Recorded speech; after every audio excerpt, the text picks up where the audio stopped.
Não, por favor, flexione os joelhos.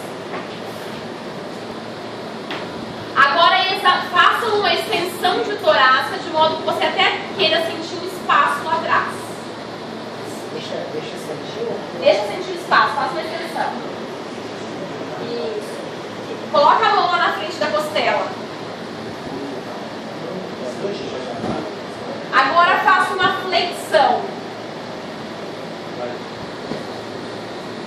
Isso, sinta a costela e sintam grudar cada vez mais no chão a torácica. Isso. Volta para a fisiológica. Como que você fala para o seu aluno que ele está correto?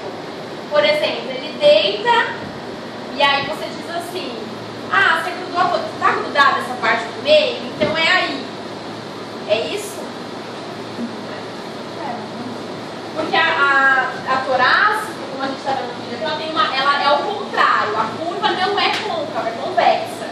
Então eu tenho uma cifose na sua fisiologia.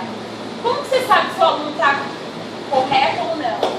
Nesse sentido de movimento, não só a avaliação postural, vocês não